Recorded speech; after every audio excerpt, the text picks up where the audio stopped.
জেনজিরা আসলে অতুলনীয়। এই জেনজিদের কোনো তুলনা হয় না, ঠিক আছে? এই জেনজিদের মধ্যে আবার কিছু কিছু বাঙ্গের পোলা, লটকনার নাতি আছে, যারা নিজেদেরকে ওভার আপডেট ভাবে, ওভার স্মার্ট ভাবে। ওরা হচ্ছে মাইয়া নিয়ে ঘুরে, মাইয়া নিয়ে ঘুরে, আর হাজারো মানুষের মধ্যে কয়ে বেড়ায় আমরা মাইয়া নিয়ে ঘুরি, আমরা অন্যরকম। হ্যাঁ, কিরে ভাই, তোরা মাইয়া নিয়ে ঘুরতেছোস, মাইয়া নিয়ে ঘুরতে ঘুরতে মানে ওদের মেন্টালিটি এমন হয়ে গেছে, মানে পুরা মাইয়াদের মতো মেন্টালিটি হয়ে গেছে।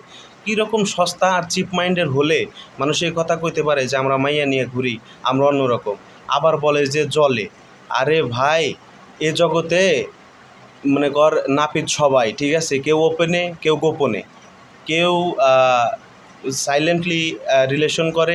হ্যাঁ, আর তোদের মতো তো সবাই ওই যে হাজারো মানুষের মধ্যে কয়ে বেড়ায় না। তোদের তো একটা জিনিস বোঝা উচিত যে এইগুলা যে মানুষের মধ্যে কয়ে বেড়াইতেছি, আমার কি মান সম্মান বাড়তেছে নাকি কমতেছে?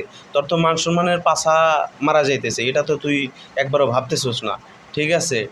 আর ওই যে কিছু কিছু মাছ আছে না, যেমন নতুন পানি পাইলে লাফায়, হ্যাঁ, ছাগলের 3 নাম্বার বাচ্চার মতো লাফায়, তোদের দশা হইতেছে এরকম। জীবনে তো এগুলার কখনো মুখ দেহস নাই, ঠিক আছে?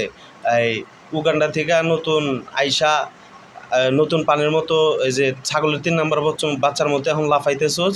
নতুন চুল গজাইছে, যে কারণে আয়না দিয়ে দেখতেছোস, আর ছাগলের 3 নাম্বার বাচ্চার মতো লাফাইতেছোস। হায় রে, যা করলে জীবনে, উপরে গেলি জীবনে। আর এই ভিডিওটা আসলে মূলত কাউরে উদ্দেশ্য করে বানাই নাই, কাউরে মেনশন করে বানাই নাই, অতএব পার্সোনালি কেউ নেবেন না। আর যদি কারো চরিত্রের সাথে মিলে যায়, আমার কিছু করার নাই, ঠিক আছে? তার জন্য শুধুই ক্ষমা প্রার্থী। বাই।